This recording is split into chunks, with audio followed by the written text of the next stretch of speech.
وہ لڑکا براہ راست گر کر ہلاک ہو گیا۔ اس کی موت نے سب کے دلوں میں ایک سنگینی ڈال دی۔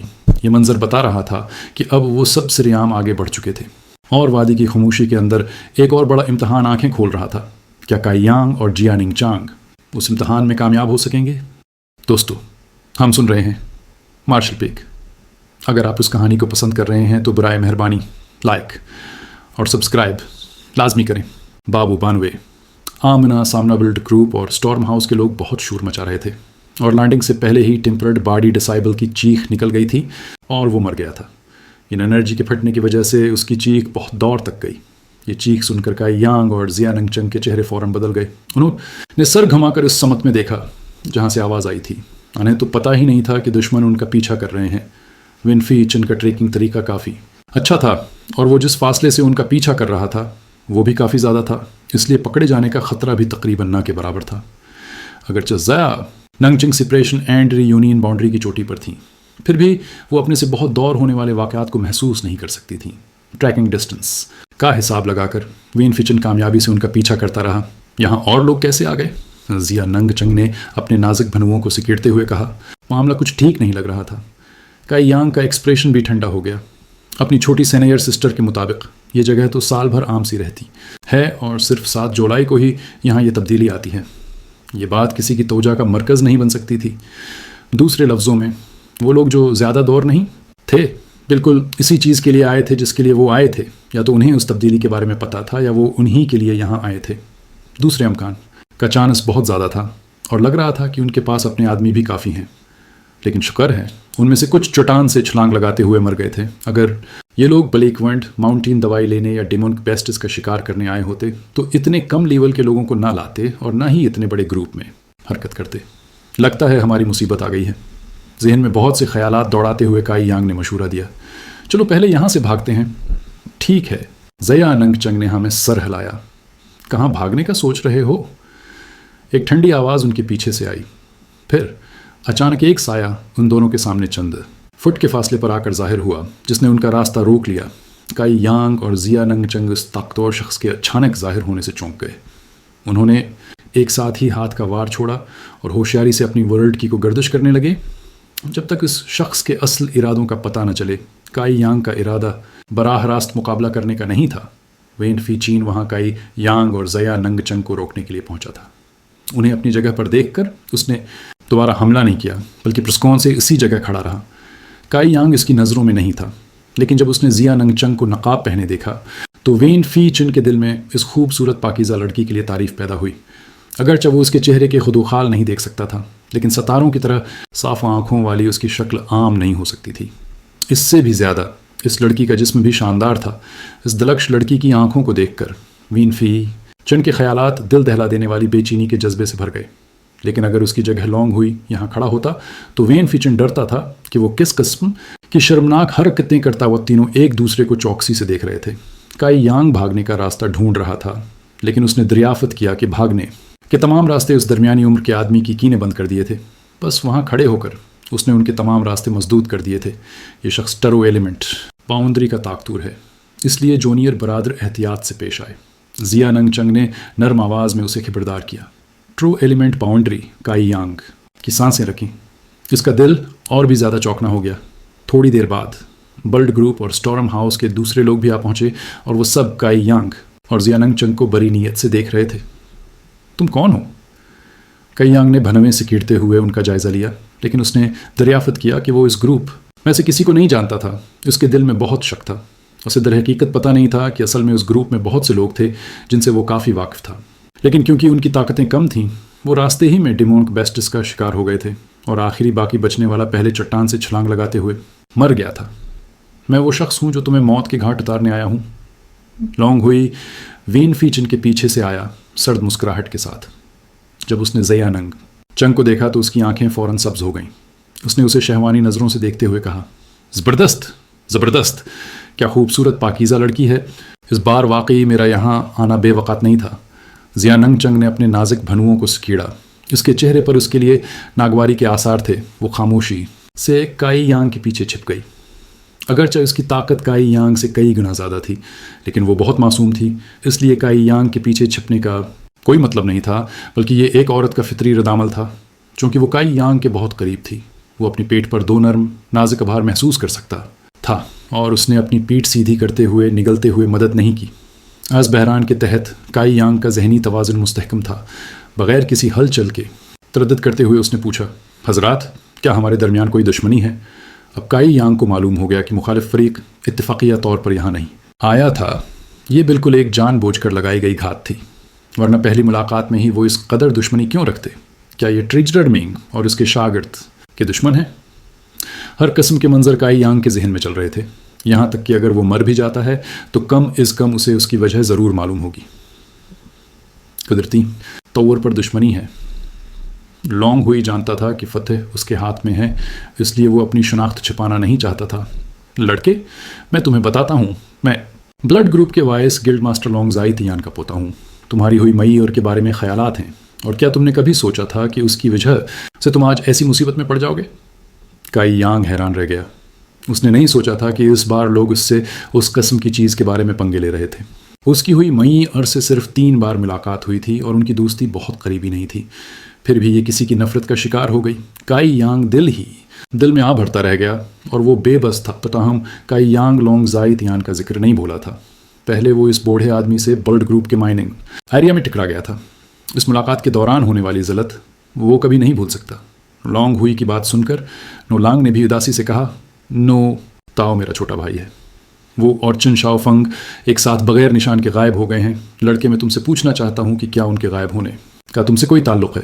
پتہ چلا کہ یہ دونوں گروپ اسے ڈھونڈ رہے تھے۔ کائی یانگ نے پھر فوراً سمجھ لیا کہ کیا ہو رہا ہے۔ دل ہی دل میں ایک گہری ہاں بھرتے ہوئے پہلی بار جب اس نے فرقہ چھوڑا تو در حقیقت اس کے 2 گروہ دشمن اس کا پیچھا کر رہے تھے، اور وہ اتنے طاقتور شخص کو بھی ساتھ لے آئے تھے۔ اس بار اس نے زیا ننگ چنگ کو بھی ملوث کر لیا تھا۔ ایک گہری سانس لے کر کائی یانگ نے ایک بے خوف چہرہ دکھایا۔ اس نے ہلکے سے زیا ننگ چنگ کی طرف بھی دیکھا۔ اس کے ہاتھوں نے ہلکے سے زیا ننگ چنگ کے ہاتھ کو دبایا۔ پھر اس نے کم آواز میں کہا، یہ میری اپنی الجھن ہے، تمہیں اس میں ملوث ہونے کی ضرورت نہیں ہے۔ موقع پا کر بھاگ نکلنا، چونکہ یہ اس کی اپنی الجھن ہے، وہ زیا ننگ چنگ کو تکلیف نہیں اٹھانے دے سکتا۔ اس کا بھاگ جانا بھی اس کے دل پر پڑنے والا بوجھ کم کر دے گا۔ اگرچہ کائی یانگ کی آواز بہت ہلکی تھی، پھر بھی مخالف فریق نے اسے سن لیا۔ لونگ ہوئی ہنس پڑا، بھاگنا؟ کیا تمہیں لگتا ہے کہ یہ آسان ہوگا؟ میں نے تمہارا پیچھا پہاڑوں اور جنگلوں میں کئی دنوں تک کیا ہے، میں تمہیں بغیر بدلہ چکائے جانے کیسے دے سکتا ہوں؟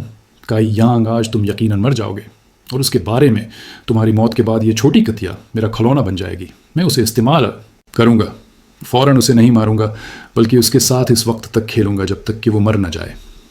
کائی یانگ کا چہرہ ٹھنڈا ہو گیا۔ اس نے غصے سے چلا کر کہا، بھاگو۔ اسی وقت اس کے ہاتھ گھوم کر زیا ننگ چنگ کی بازوں کو پکڑ لیا۔ اس کے حیران نظروں کے نیچے اس نے اپنی پوری طاقت لگا کر اسے محفوظ جگہ کی طرف چھال دیا۔ خوش فہمی۔ وین فیچن نے چہرے پہ مسکان لی اور غائب ہو گیا۔ اچانک ایک ہاتھ نے زیا ننگ چنگ کی پیٹھ پر حملہ کیا۔ دوستو، ہم سن رہے ہیں مارشل پیک۔ اگر آپ اس کہانی کو پسند کر رہے ہیں تو برائے مہربانی لائک اور سبسکرائب لازمی کریں۔ باب 93، 7 جولائی۔ یہ توانائی کا اجتماع وین فیچن کا وار مارنے کا مقصد قتل نہیں تھا، بلکہ جیاننگ چانگ کو بھاگنے سے روکنا تھا۔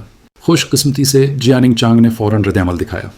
اگرچہ کائی یانگ کے اچانک حملے سے وہ کچھ لمحوں کے لیے بے توازن ہوئی، مگر جیسے ہی وین فیچن نے حملہ کیا، اس نے اس کے وار کی قوت کو ہی سہارا بنا لیا اور اس دھکے سے اپنے جسم کو سنبھال کر ہلکے سے کائی یانگ کے قریب جا گری۔ کائی یانگ نے دل میں گہرا سانس لیا۔ اب معاملہ واقعی بگڑ گیا تھا۔ وین فیچن جیسا طاقتور دشمن سامنے تھا، ایک ایسا ماہر جو سچے عنصر کی حد پر پہنچ چکا تھا۔ اس کے سامنے بچ نکلنے کا کوئی امکان نہیں رہا تھا۔ لونگ ہوئی کے چہرے پر ایک شیطانی مسکراہٹ پھیل گئی۔ وین صاحب، اس عورت کو میرے حوالے کر دو، اگر وہ مزاحمت کرے اس کے بازوں اور ٹانگیں توڑ دو، بس چہرے پر زیادہ زخم نہ آنے دینا۔ میں دیکھنا چاہتا ہوں کہ اس نقاب کے نیچے کتنی حسین صورت چھپی ہے۔ وین فیچن نے ہلکی مسکراہٹ کے ساتھ کہا، لونگ صاحب بے فکر رہیں، وہ میرے ہاتھ سے نہیں نکلے گی۔ دل ہی دل میں وہ محتاط بھی تھا، اگر لڑائی کے دوران غلطی سے جیاننگ چانگ کو نقصان پہنچا تو لونگ ہو کا غصہ اس پر نکل سکتا تھا، مگر جب لونگ ہو خود کہہ چکا تھا کہ بازو ٹانگیں توڑ دو تو پھر وین فی کو کسی بات کا ڈر نہ رہا۔ وین فیچن نے جیاننگ چانگ کی طرف دیکھ کر بلند آواز میں کہا، لڑکی، تم نے لونگ صاحب کی بات سن لی ہے، اگر سمجھدار ہو تو سیدھی طرح ہتھیار ڈال دو، میں تمہیں نقصان نہیں پہنچاؤں گا، لیکن اگر ضد دکھائی تو پھر ہاتھ نہیں روکوں گا۔ جیاننگ چانگ نے غصے سے کہا، ہرگز نہیں۔ وین فی نے سرد لہجے میں کہا، ٹھیک ہے تو پھر خود کو الزام دینا۔ اس کی بات ختم ہوتے ہی وہ بجلی کی طرح اٹھا۔ اس کے دونوں ہاتھوں میں توانائی کی لہریں دوڑنے لگیں جیسے شیر دھاڑ رہا ہو۔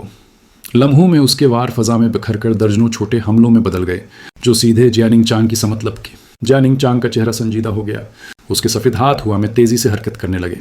اس نے اپنی پیشانی پر چمکتے نیلم کو چھوا تو اس سے نیلی توانائی کی ایک شدید لہر نکلی، مگر وین فیچن کے حملے بہت زیادہ طاقتور تھے۔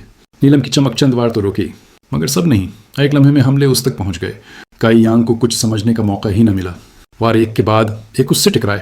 جیاننگ چانگ کی سانس رک گئی، مگر اسی لمحے اس کے نیلم سے ایک پراسرار لہریں نکلیں اور پھر ایک نیم دائرے جیسی روشنی ان دونوں کے گرد پھیل گئی۔ جب وین فیچن کا وار اس روشنی سے ٹکرایا تو وہ فوراً تحلیل ہو گیا جیسے کبھی تھا ہی نہیں۔ وین فیچن زمین پر اتر کر دم بخود رہ گیا، اس کی آنکھیں حیرت سے پھیل گئیں۔ یہ تو آسمانی درجے کا خزانہ ہے، وہ ہکلا کر بولا۔ یہ سن کر سب کی نظریں سرخ ہو گئیں، یہاں تک کہ لونگ ہوئی کی آنکھوں میں بھی ہوش کی چمک آ گئی۔ کیا کہا تم نے؟ لونگ ہوئی نے لرزتی آواز میں پوچھا۔ وین فیچن نے مشکل سے نگلا اور بولا، ہاں، آسمانی درجے کا خزانہ۔ میرے وار کو یوں روک لینا، یہ صرف وہی کر سکتا ہے۔ لونگ ہوئی کی آنکھوں میں چمک آ گئی۔ کیا قسمت ہے، یعنی اس لڑکی کے ساتھ ساتھ ایک آسمانی خزانہ بھی ہاتھ لگنے والا ہے۔ وہ خوشی سے کانپنے لگا، یہ خزانے انتہائی نایاب تھے۔ خون گروہ میں صرف ہو مان کے پاس ایک تھا، اگر یہ خزانہ اس کے دادا کے ہاتھ لگ جائے تو اس کی طاقت میں ایک نیا درجہ آ جائے گا، شاید ہو مان بھی اس کے سامنے نہ ٹک سکے۔ پکڑو اسے، یہ خزانہ ہمیں ہر حال میں حاصل کرنا ہے۔ لونگ ہوئی چیخا، وین صاحب، اگر آپ نے یہ خزانہ حاصل کر لیا تو نائب سربراہ کا عہدہ آپ ہی کا ہوگا۔ وین فیچن کے چہرے پر لالچ کی چمک آ گئی۔ لونگ صاحب کا شکریہ، مگر دل ہی دل میں وہ جانتا تھا کہ اس روشنی کو توڑنا آسان نہ ہوگا۔ مگر یہ بھی حقیقت تھی کہ جیاننگ چانگ زیادہ دیر تک اپنے اور کائی یانگ کو بچا نہیں سکے گی۔ اگر مسلسل حملے کیے جائیں تو شاید وہ پردہ کمزور پڑ جائے۔ شروع کرو، وین فیچن نے گرج کر کہا۔ تمام خون گروا کے ماہرین آگے بڑھے، ہر ایک نے اپنی طاقت جھونک دی۔ روشنی پر ایک کے بعد ایک وار پڑتا گیا، اس میں لہریں بنیں مگر وہ اب بھی قائم تھی۔ اندر کائی یانگ اور جیاننگ چانگ محفوظ کھڑے تھے۔ کائی یانگ کے دل میں ایک امید کی چمک جاگی، شاید اب بھی کوئی راستہ نکل آئے۔ بھائی، ڈر رہے ہو؟ جیاننگ چانگ نے نرمی سے پوچھا۔ کائی یانگ نے اس کی طرف دیکھ کر مسکراہٹ دبائی۔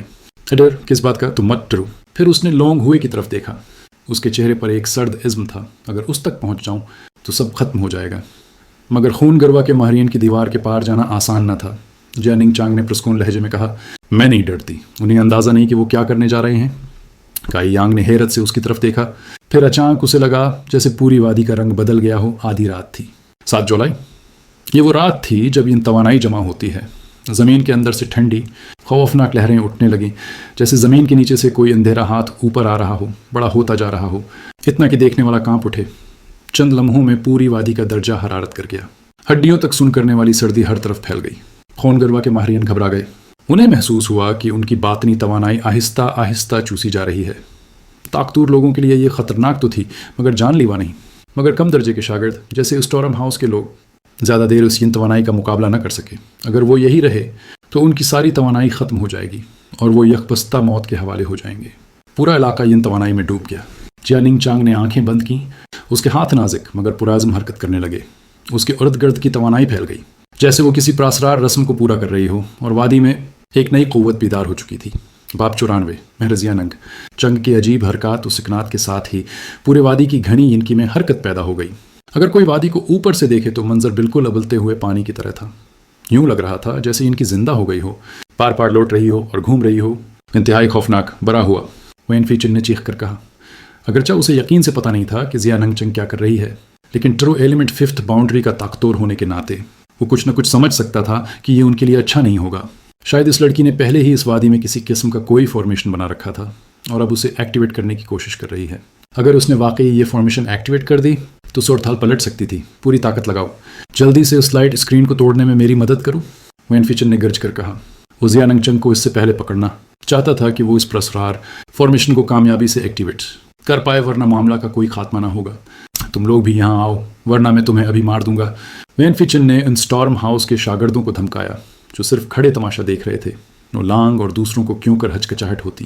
آخرکار ایسی لڑائی کے لیے وہ اپنی حدیں جانتے تھے اور مکمل طور پر اس میں حصہ نہیں لے سکتے تھے، اس وجہ سے وہ کنارے پر کھڑے ہو کر دیکھ رہے تھے۔ لیکن جیسے ہی وین فیچن کا حکم آیا وہ فوراً اس کی مدد کے لیے کود پڑے۔ اگرچہ ان کی مہارتیں کمزور تھیں لیکن اگر مل جائیں تو پھر بھی لائٹ اسکرین کی ڈیفنس کو کم کر سکتی تھیں۔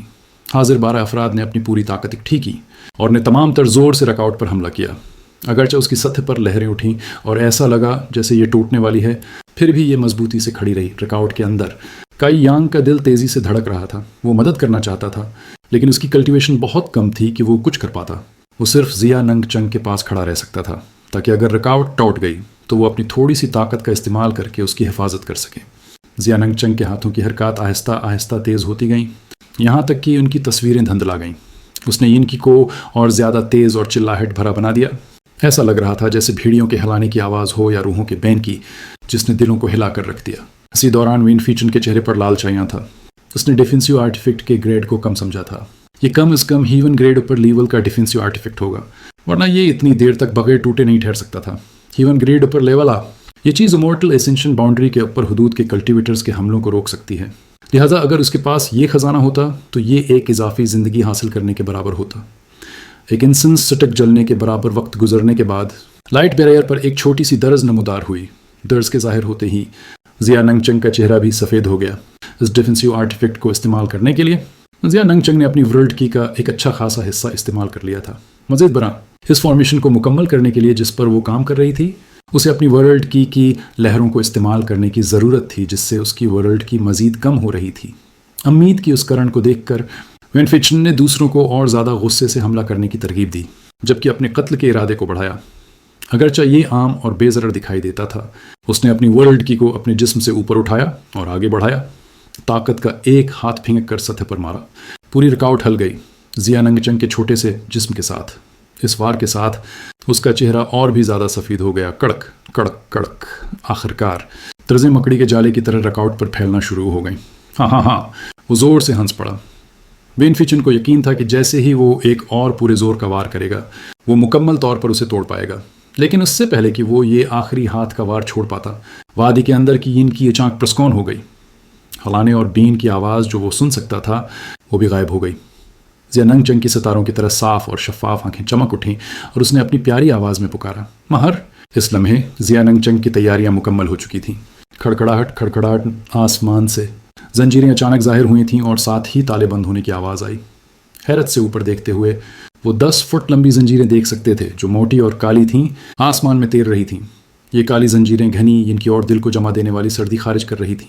یہ کالی ان کی زنجیریں بلڈ گروپ اور سٹورم ہاؤس کے سروں کے ارد گرد تیر رہی تھیں.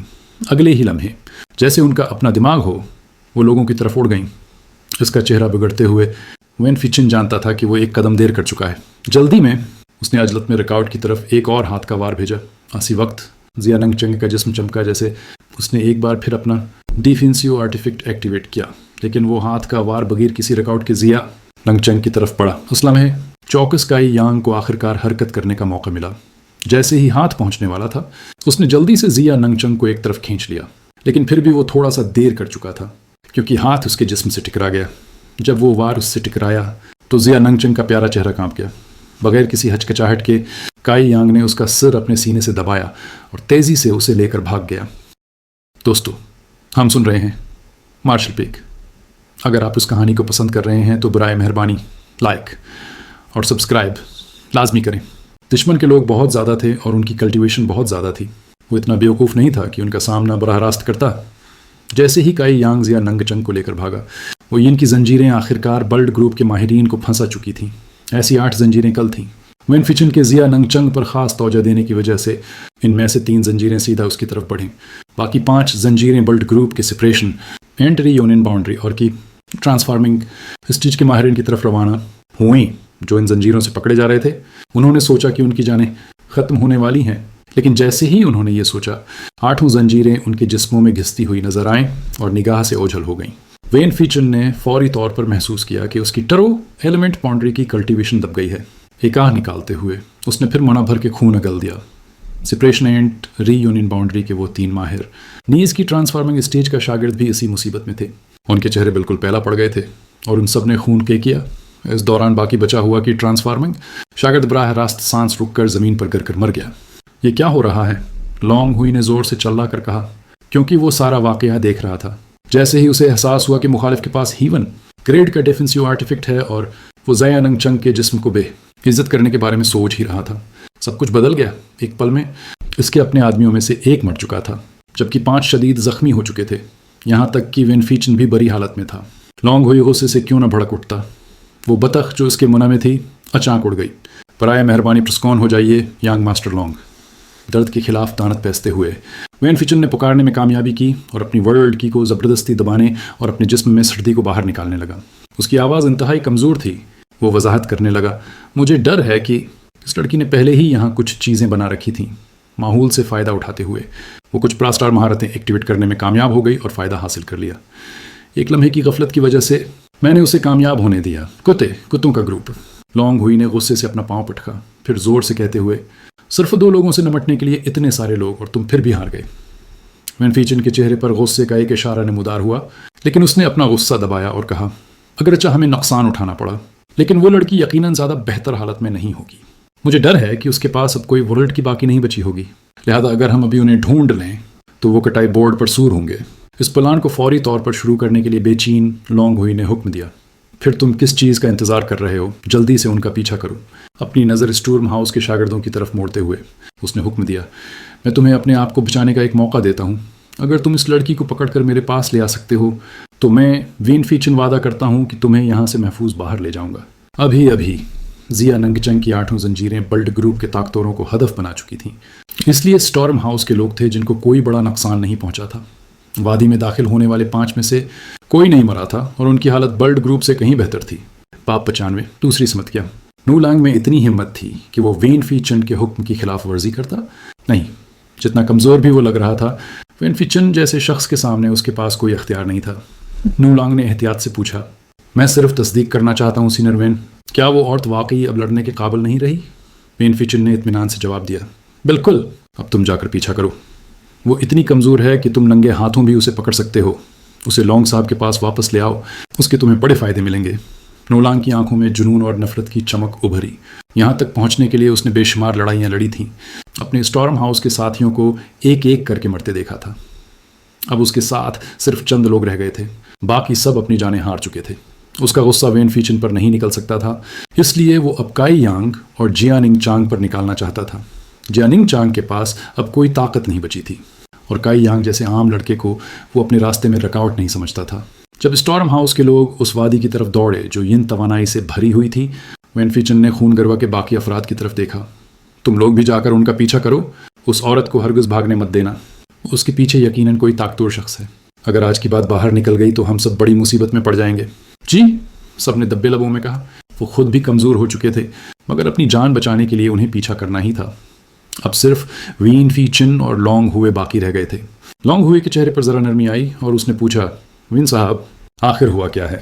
وین فیچن نے ایک تلخ مسکراہٹ کے ساتھ کہا، مجھے نہیں معلوم اس لڑکی نے کون سا طریقہ استعمال کیا، مگر میرے جسم کے اندر 3 سطحوں کی ین توانائی نے زنجیر کی طرح میری طاقت کو قید کر رکھا ہے۔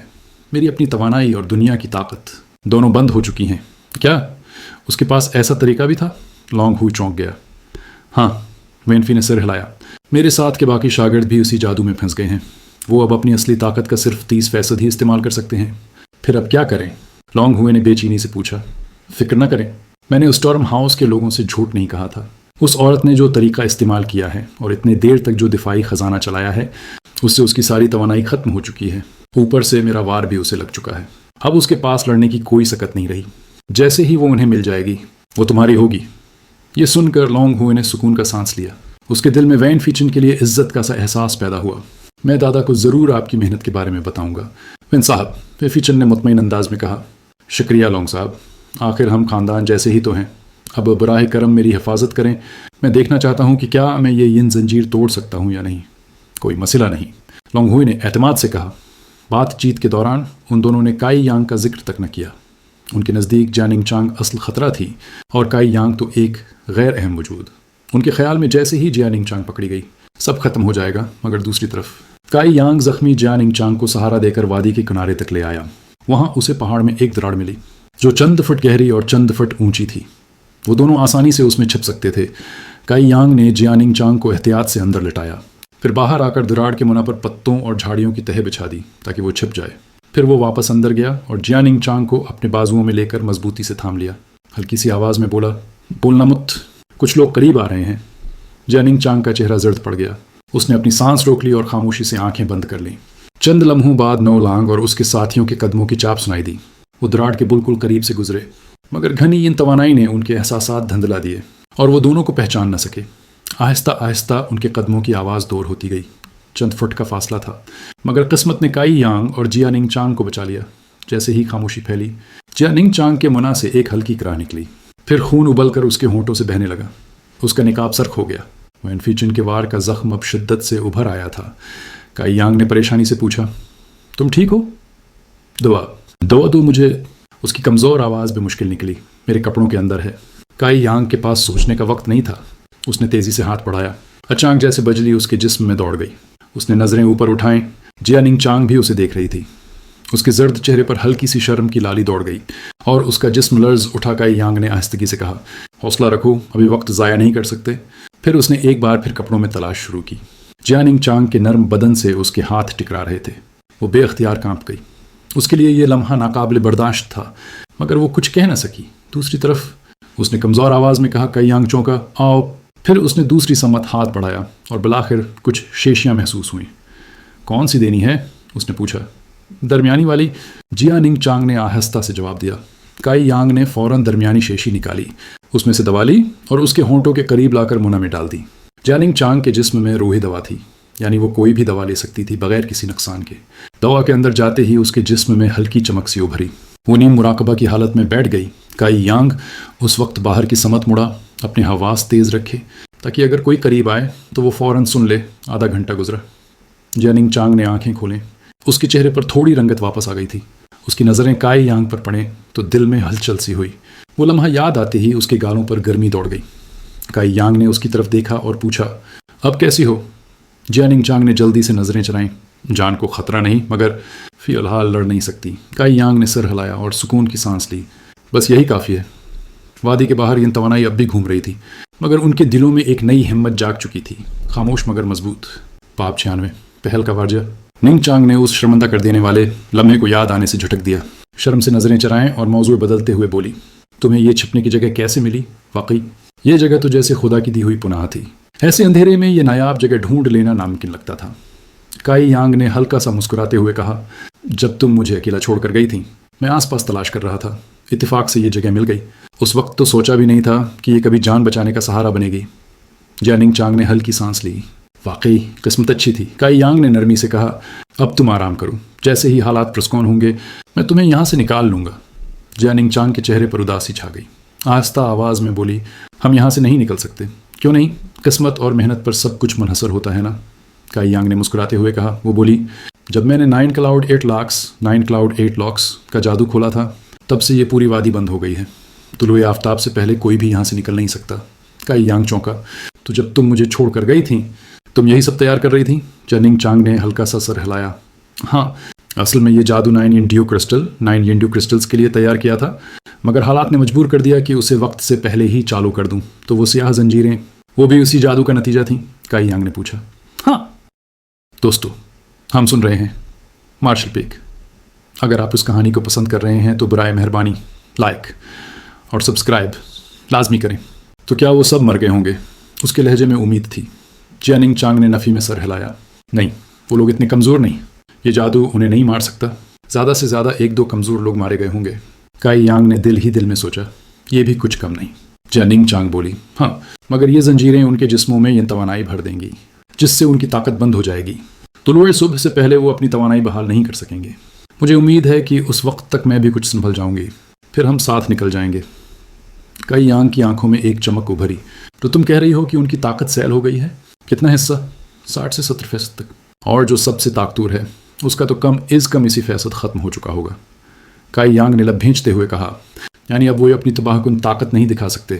جیا ننگ چانگ کے دل میں گھبراہٹ جاگی۔ تم کیا سوچ رہے ہو کائی یانگ؟ خبردار کوئی جلد بازی نہ کرنا، چاہے ان کی طاقت کم بھی ہو گئی ہو تم ان کا مقابلہ نہیں کر سکتے۔ کائی یانگ نے شرارتی انداز میں مسکرا کر کہا، کوشش کیے بغیر کیسے پتہ چلے گا؟ یہ جگہ ین توانائی سے بھری ہے، انہیں یہاں سانس لینے کے لیے بھی اپنی توانائی خرچ کرنی پڑ رہی ہوگی۔ وقت گزرنے کے ساتھ وہ مزید کمزور ہوتے جائیں گے، لیکن وہ تعداد میں بہت زیادہ ہیں۔ جیا ننگ چانگ نے اس کا ہاتھ پکڑ کر کہا، جلد بازی مت کرو، یہ خودکشی ہوگی۔ کائی یانگ نے نرمی سے اس کے ہاتھ پر اپنا ہاتھ رکھا۔ فکر مت کرو، اگر ہم یوں نہیں چھپے رہے تو وہ ہمیں ڈھونڈ ہی لیں گے، تب ہم ایک الٹی کچھی بن جائیں گے جو صرف مرنے کا انتظار کرتی ہے۔ اگر ہم خود پہل کریں تو شاید کوئی موقع مل جائے۔ جاننگ چانگ نے سختی سے سر ہلایا۔ نہیں، میں تمہاری سینئر سسٹر ہوں، تمہیں میری بات ماننی ہوگی۔ اگر تم باہر گئے تو ین توانائی تمہاری جان لے لے گی۔ کائی یانگ نے سنجیدگی سے کہا، چھوٹی سینئر سسٹر، اگر تم جینا چاہتی ہو تو مجھے مت روکو۔ تم نے لونگ ہوئی کی نیت دیکھی ہے، اگر تم اس کے ہاتھ چڑھ گئیں تو تمہارا انجام کیا ہوگا تم جانتی ہو۔ یہ سنتے ہی جاننگ چانگ کانپ گئی۔ کائی یانگ نے اس کا ہاتھ آہستہ سے چھڑایا۔ مجھے مت روکو، وہ بے بسی سے بولی۔ اگر تم اتنے پرعزم ہو تو یہ لے جاؤ، یہ تعویذ تمہیں سرد ین توانائی سے بچائے گا۔ کائی یانگ نے تعویذ لینے سے انکار کر دیا۔ یہ تمہیں زیادہ ضرورت ہے، میری فکر مت کرو۔ میری دنیا کی توانائی ورلڈ کیوئی ختم نہیں ہوگی اور ین توانائی مجھ پر اثر نہیں کر سکتی۔ اگر کوئی یہاں پہنچ گیا تو تمہیں اپنی حفاظت کرنی ہوگی۔ جاننگ چانگ نے ہلکی سانس لی۔ میں نے کچھ توانائی بحال کر لی ہے، میرا دفاعی خزانہ دوبارہ چل سکتا ہے، اب وہ مجھے نقصان نہیں پہنچا سکیں گے تو ٹھیک ہے، کائی یانگ نے کہا اور دراڑ کی طرف بڑھا۔ اتنے دن ضبط کے بعد اب اس کے اندر کا جنگجو بیدار ہو چکا تھا۔ دروازے کے قریب پہنچ کر اس نے رک کر کہا، چھوٹی سینئر سسٹر، اگر میں صبح تک واپس نہ آؤں تو سیدھے اسکائی ٹاور لوٹ جانا۔ جاننگ چانگ کا دل زور سے دھڑکا۔ ایک انجانی تکلیف اس کے دل میں ابھر آئی۔ کائی یانگ نے مسکرا کر کہا، اگر میں واپس آؤں تو کیا تم مجھ سے ایک وعدہ کرو گی؟ وہ چونکی۔ کیا وعدہ؟ کائی یانگ نے مسکرا کر کہا، واپسی پر بتاؤں گا۔ یہ کہہ کر وہ دراڑ سے باہر نکلا، پتے ہٹا کر پیچھے کا راستہ چھپایا اور اندھیرے میں غائب ہو گیا۔ اب وادی میں صرف جاننگ چانگ رہ گئی تھی، اکیلی، مگر دل میں دعا لیے رات باقی تھی۔ طلوعی صبح میں ابھی 3-4 گھنٹے تھے اور دشمن بے شمار، لیکن کائی یانگ کے دل میں صرف ایک بات تھی، اب وار کرنے کی باری اس کی تھی۔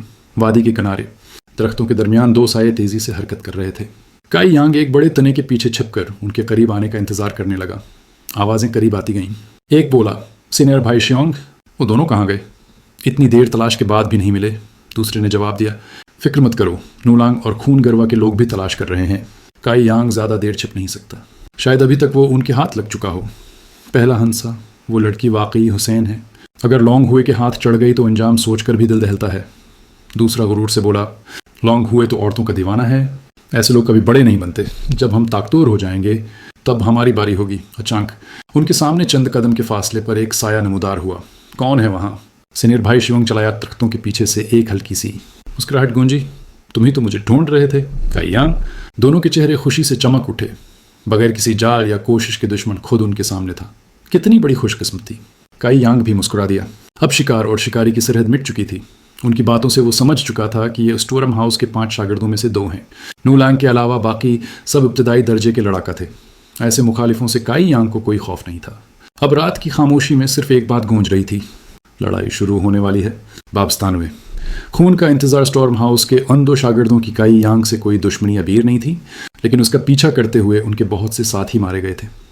وین فیچن سے بدلہ لینے کی ان میں طاقت نہیں تھی، اس لیے وہ اپنے بھائیوں کی موت کا ذمہ دار صرف کائی یانگ کو ٹھہرا سکتے تھے۔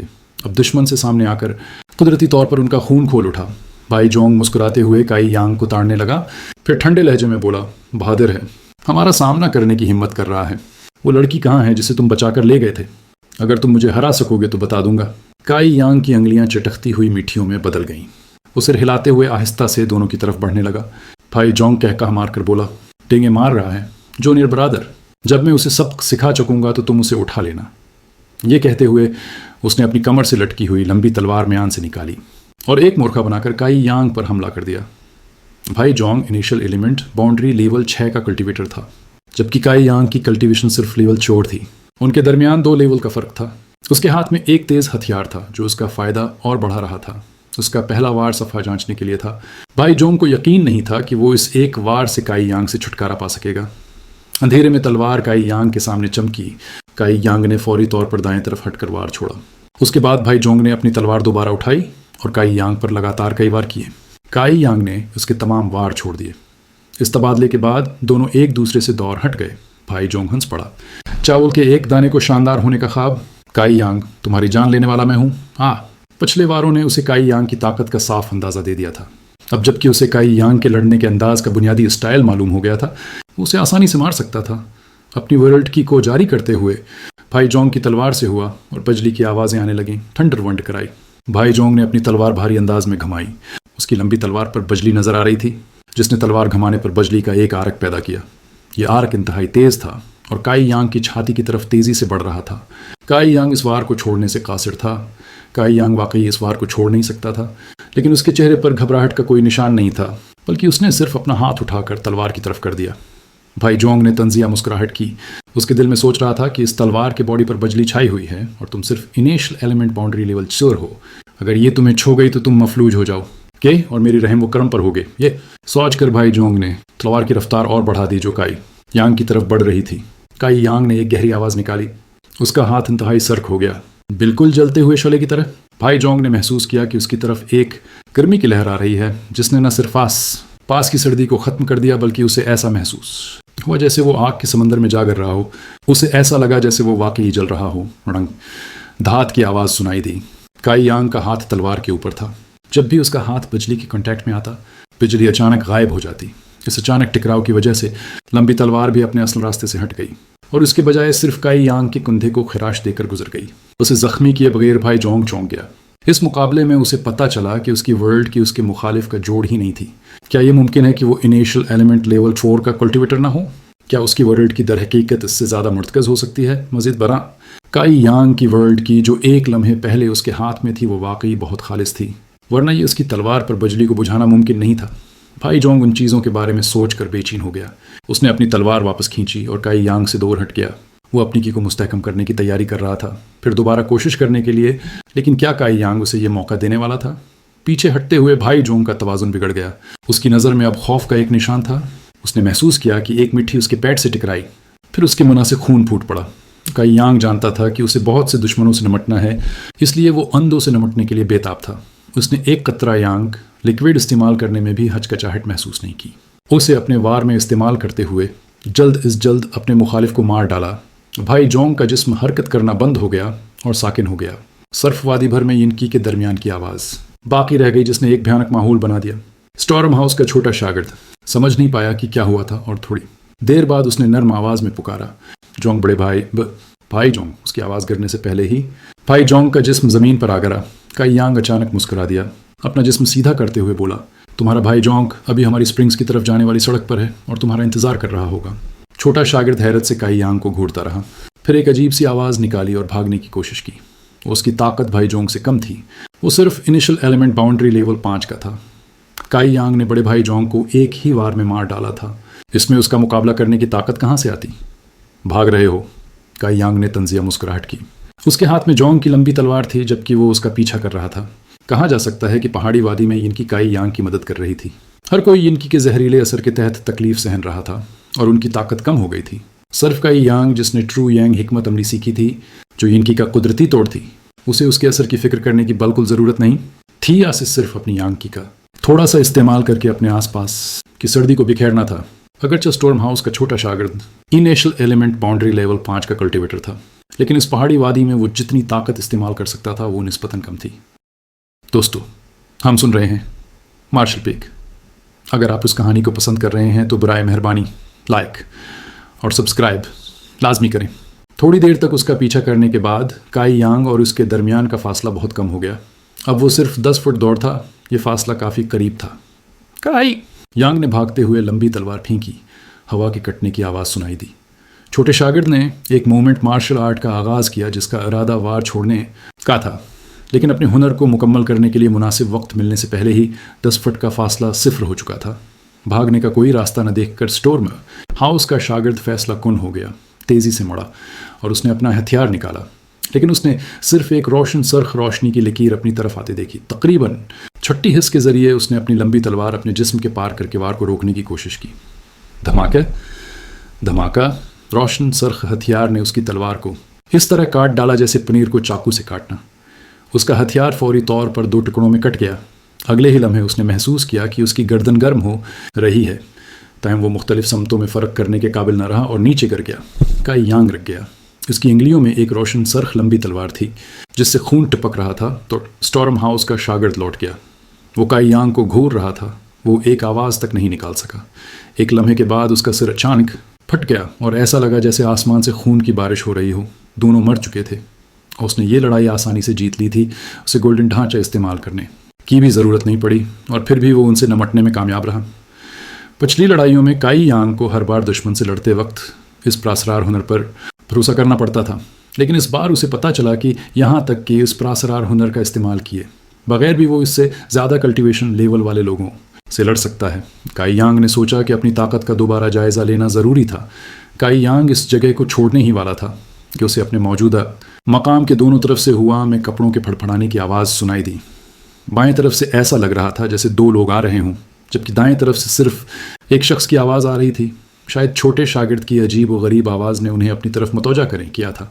کائی یانگ چھپنا چاہتا تھا، لیکن ایک لمحے کے لیے محتاط سوچ کے بعد اس نے بجائے اپنی بائیں طرف سے آنے والی آواز کی طرف تیزی سے بڑھنا شروع کیا۔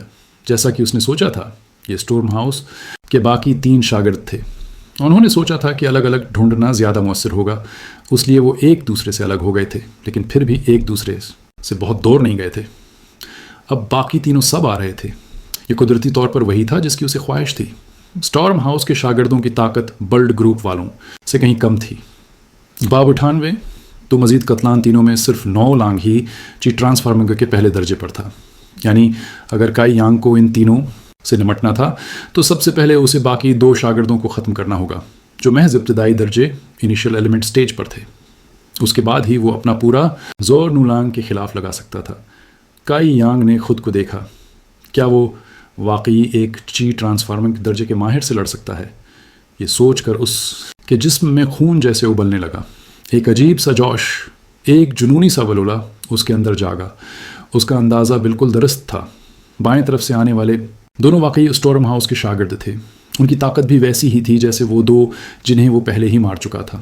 کچھ مضبوط مگر خطرناک نہیں۔ اپنے ساتھیوں کی چیخیں سن کر وہ دونوں فوراً اس طرف دوڑے، مگر پہنچنے سے پہلے ہی ایک سایہ اڑتا ہوا ان کے سامنے سے گزرا۔ کون ہے؟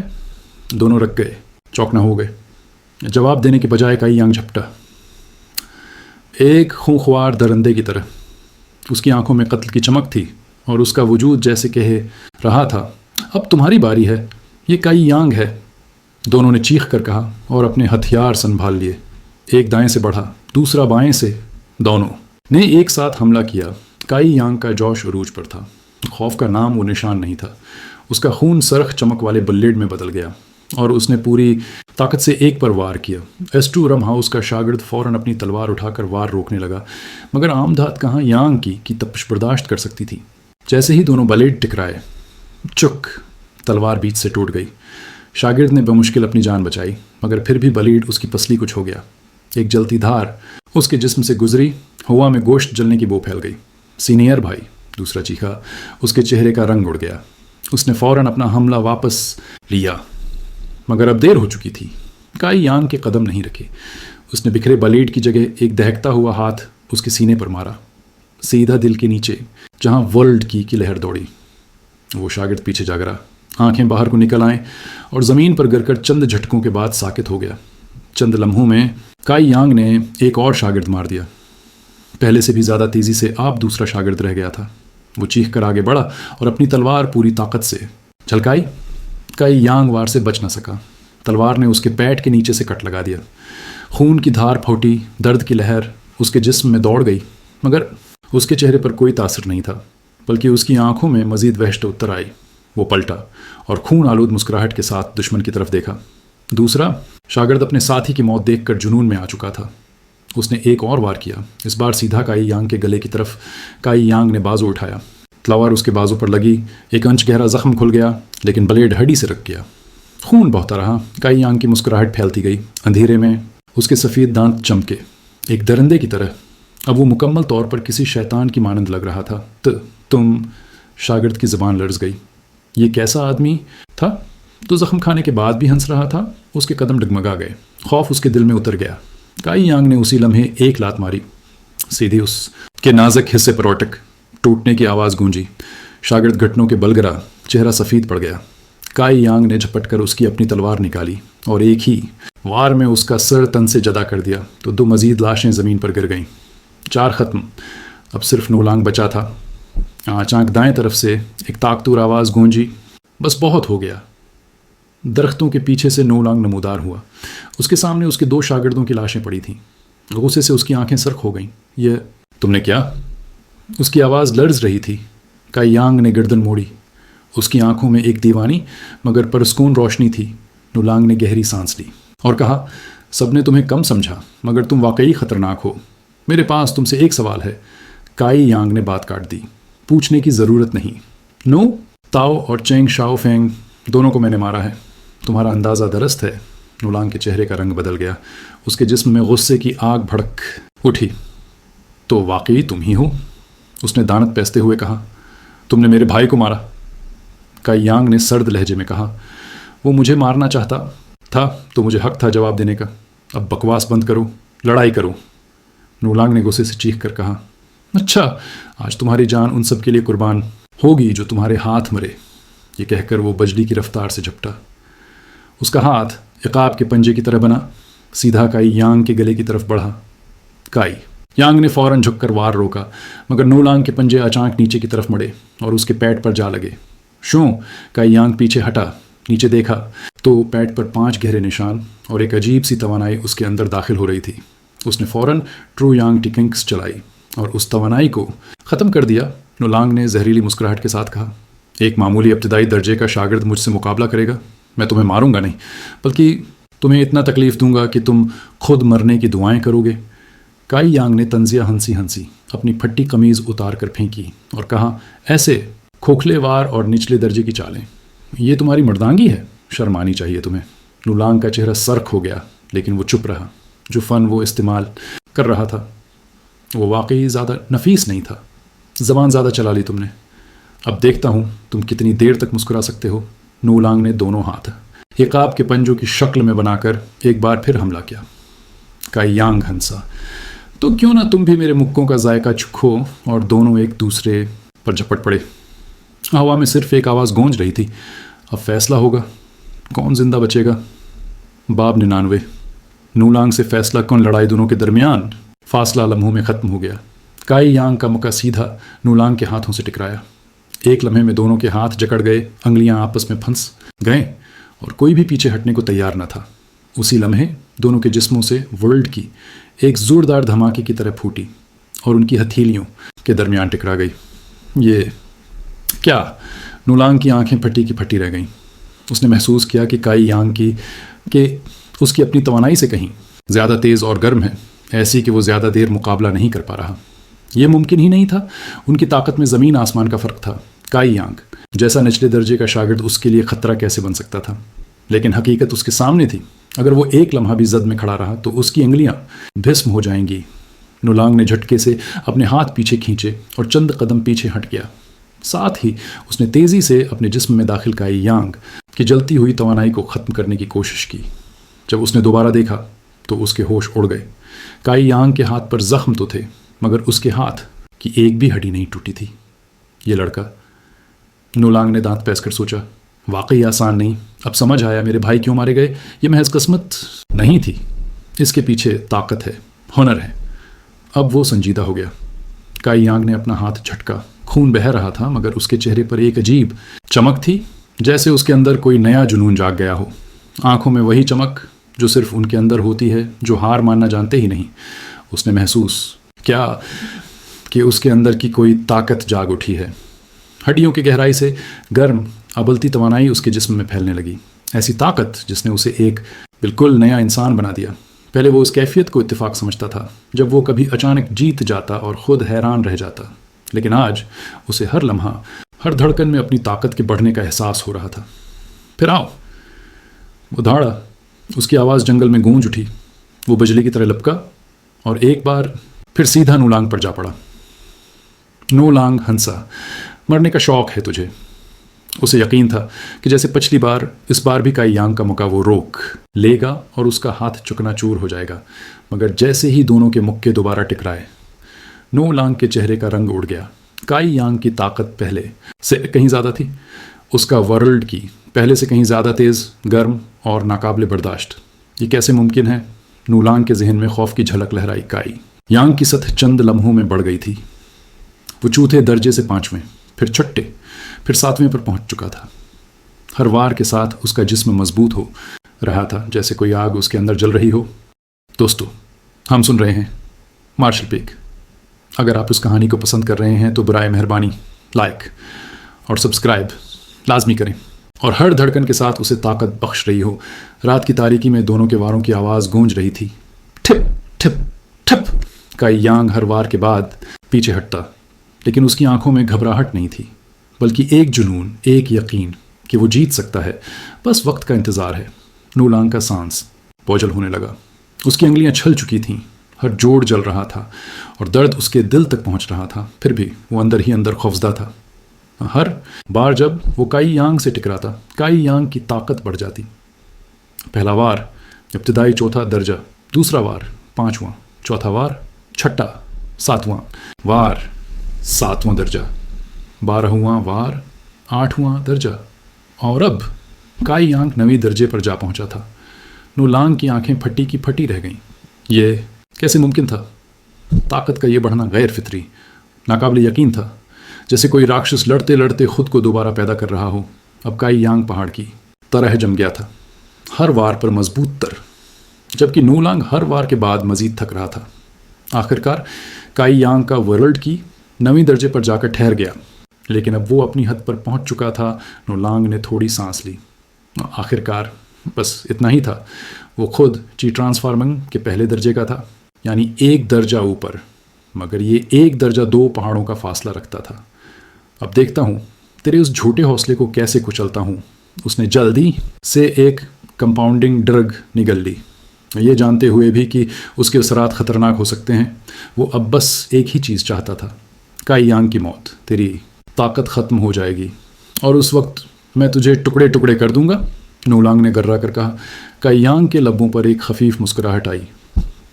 کوشش کر کے دیکھ لے۔ اور وہ دونوں ایک بار پھر تاریکی میں لپکے، جہاں صرف مکے، سانسیں اور لوہے سے ٹکرانے کی آوازیں باقی رہ گئیں۔ باب 100۔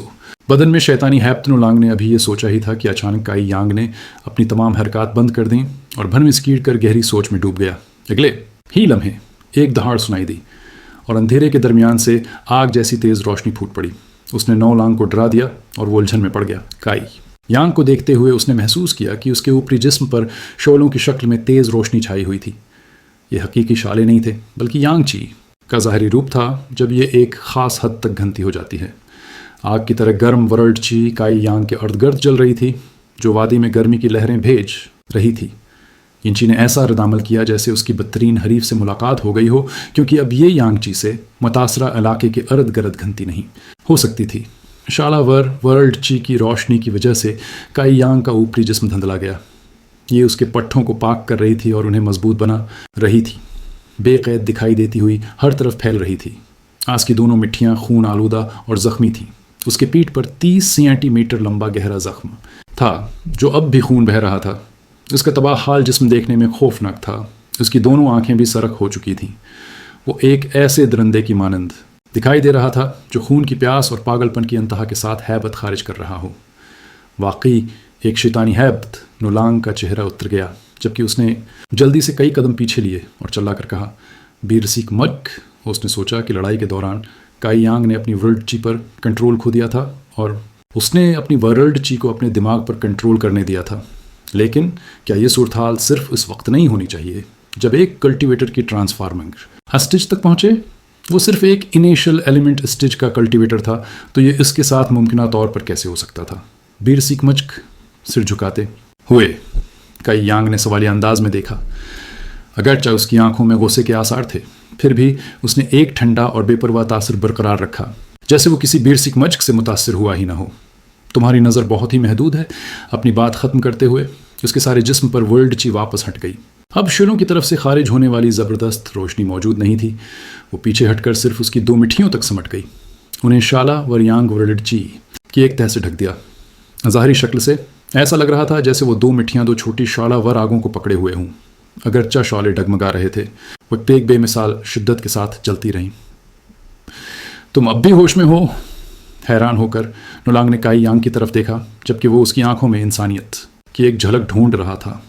لیکن وہ مایوس ہوا، کیونکہ ان 2 سرخ آنکھوں کے اندر وہ انسانیت کا کوئی نشان نہیں ڈھونڈ سکا، نہ ہی انسانی جذبات۔ صرف ایک پاگل خون کی پیاس اور ایک جلتی ہوئی لڑائی کی بھوک وہاں موجود تھی۔ یہ نہیں ہونا چاہیے تھا۔ آخرکار یہ بیرسیک مچک کی علامات تھیں۔ اس کی آنکھوں کے اندر انسانیت کا کوئی نشان باقی نہیں بچا تھا، تو پھر ایسا کیوں تھا کہ وہ پھر بھی سوچ سکتا تھا؟ تم کہتے ہو میں نہیں ہوں. ایک اور قدم آگے بڑھاتے ہوئے کائی یانگ نے ان کے درمیان کا فاصلہ کم کر دیا. اس قدم نے ان کے درمیان کا فاصلہ انتہائی تیزی سے بند کر دیا. اس نے نو لانگ کو خوف سے زرد کر دیا کیونکہ کائی یانگ کی رفتار پہلے ہی ایک خوفناک حد تک پہنچ چکی تھی. جلدی میں اس نے پیچھے قدم لیا جبکہ اس نے اپنے پنجہ نما ہاتھوں سے حملہ کیا، ایک مایوسانہ کوشش میں کائی یانگ کی پیش قدمی کو روکنے کے لیے. کائی یانگ کی جلتی ہوئی مٹھیاں اس پنجے کے حملے کا سامنا کرنے کے لیے باہر نکل پڑی. اپنے وار کی سیٹی بھرتی آواز کے درمیان وہ نو لانگ کی 5 انگلیوں سے ٹکرا گئیں. کچھ ایک کڑکڑاہٹ کی آواز سنائی دی جس کے بعد نو لانگ کی طرف سے ایک خوفناک چیخ نکلی. اس کے بعد اس کا پورا جسم پیچھے کی طرف اڑ گیا اور جب وہ زمین پر گرا تو اس کے ہاتھ میں درد کے 5 جھٹکے محسوس ہوئے. جہاں تک نو لانگ بتا سکتا تھا اس کی 5 انگلیاں بری طرح مڑی ہوئی تھیں اور اب قابل استعمال نہیں تھیں. اس کے سارے ہاتھ پر جھلسنے کے نشان تھے اور اس کی تمام ہڈیاں ٹوٹی ہوئی تھیں. نہ صرف یہ، ایک بہت ہی پرتشدد، غاصبانہ اور جلاتی ہوئی گرم ورلڈ چی بھی اس کے جسم میں گھس رہی تھی، اس کی نسوں اور خون کی رگوں کو جلاتی ہوئی. نو لانگ نے دیر کرنے کی ہمت نہیں کی اور جلدی سے اپنا دوسرا ہاتھ استعمال کیا اس ورلڈ چی کے حملے کو اس کے ناکارہ بازو میں روکنے کے لیے. جیسے ہی اس نے یہ کیا اس کی آنکھوں کے سامنے روشنی کی ایک جھلک چمکی.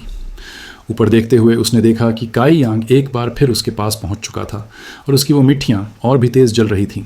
نو لانگ کیسے لڑتا رہ سکتا تھا؟ اب نو لانگ کو احساس ہوا کہ یہاں تک کہ ٹرانسفارمنگ پہلے اسٹیج کی اپنی نئی حاصل کردہ کلٹیویشن کے ساتھ بھی وہ در حقیقت کائی یانگ کو شکست دینے سے قاصر تھا، جو کہ انیشل ایلیمنٹ تیسرے اسٹیج پر تھا. اپنی پوری طاقت استعمال کرتے ہوئے نو لانگ نے جلدی سے پیچھے ہٹنا شروع کیا اور ایک ساتھ ہی سیٹی بجائی. اس سیٹی میں اس کا خوف اور ہیبت سنائی دے رہی تھی. جب اس کی سیٹی پوری وادی میں گونجی، کائی یانگ کے پیروں میں ایک شاندار چمک ظاہر ہوئی جس نے اسے پہلے سے بھی زیادہ رفتار سے آگے دھکیلا. یہ اتنا تیز تھا کہ اس نے خود کو بھی حیران کر دیا. اس نے نو لانگ کا پیچھا کرتے ہوئے اس کی پیٹھ کی طرف زوردار مکہ مارا. پینگ پینگ پینگ مکے کھاتے ہوئے نو لانگ کے پاس کوئی راستہ نہیں تھا کہ وہ مزاحمت کر سکتا، کیونکہ اس کے پورے وجود کو اس قدر پیٹا گیا کہ وہ گھبرایا ہوا ہو گیا. تقریباً 50 قدم کے بعد نو لانگ کو احساس ہوا کہ وہ کائی یانگ کو ہلا نہیں سکتا اور ایک لمحے میں اس کا خون کھول اٹھا. اچانک رک کر اس کا تاثر خوفناک ہو گیا اور اس نے چلا کر کہا، کائی یانگ تم دوسروں کو تنگ کرنے کی ہمت مت کرو. عقاب آسمان پر اڑتا ہے، میرے لیے مارو. یہ نو لانگ کی سب سے طاقتور کلاس اسکل تھی.